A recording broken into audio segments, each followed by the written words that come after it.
हम सभी के निषादों के तीर्थ स्थल पे मैं यहाँ पे उपस्थित हुआ हूँ, बाबा अमर सिंह धाम में।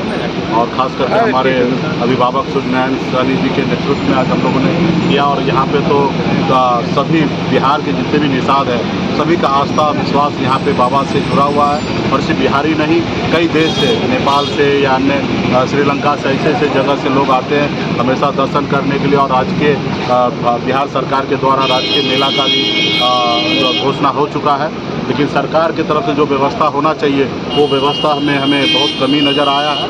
खैर, आने वाले समय में हम लोग चाहेंगे कि हम लोग इस पर ध्यान दें और सरकार जब राजकीय मेला का घोषित किए हैं तो उस तरीके से व्यवस्था हो, जो भी यहाँ पे भक्त आ रहे हैं उनको कोई तरह का कठिनाई ना हो, समस्या ना हो, रोड जाम ना मिले, रोड का चौड़ाकरण हो। तो ये तमाम बहुत सारी चीज़ें हैं, इसको सरकार के स्तर पे लेके जाएंगे। और हम लोग चाहेंगे कि ये बाबा अमर सिंह धाम एक अच्छे तरीके से विकसित हो और पूरे बिहार के हर लोग यहाँ पे, हर जाति वर्ग के लोग के बीच में आज आस्था का केंद्र बना हुआ। सिर्फ यहाँ पे निषाद ही नहीं, हर जाति वर्ग के लोग यहाँ पर उपस्थित होते हैं। और आज इसी के लेके आज एक बाबा अमर सिंह धाम का पुस्तक का विमोचन हुआ है।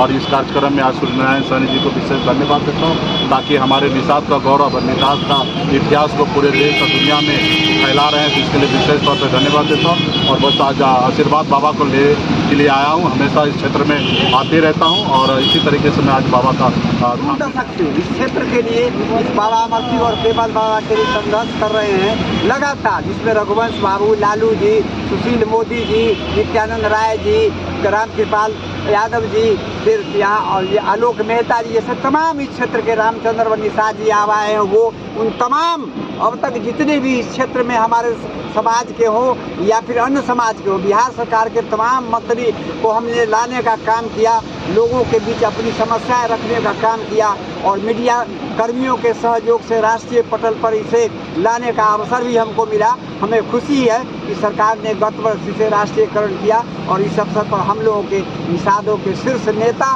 वीआईपी के नेता, पूर्व मंत्री माननीय मुकेश सहनी जी हमारे साथ हैं और इन समस्याओं को लेके उठा रहे हैं। इनके प्रति हम बहुत कृतज्ञ हैं।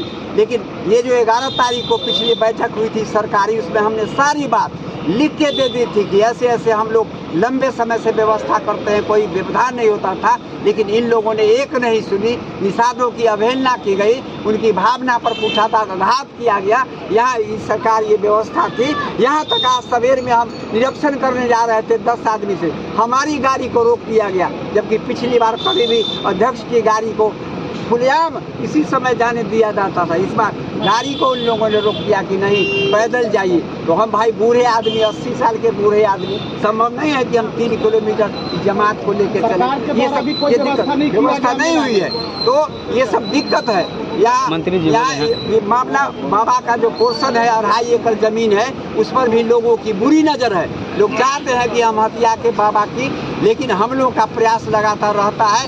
उत्तर प्रदेश के आजमगढ़, मऊ, खीरी, तमाम सीतापुर से लेके दिल्ली और सब जगह के लोग आते हैं, उनका प्रवास होता है। आपको हम फिर आमंत्रित करेंगे। श्रावणी में आप देखेंगे हिंदुस्तान का क्या है निषादों का नक्शा असल उस समय दिखाई पड़ेगा जब आप आएंगे श्रावणी मेला में। तो मैं सरकार से चाहता हूँ कि आप एक कमेटी गठन करके निरीक्षण करें और हम लोगों से संपर्क करें कि क्या आवश्यकताएं हैं, क्या भावनाएं हैं लोगों की, और उसके अनुकूल अगर काम नहीं करिएगा तो सरकार सिर्फ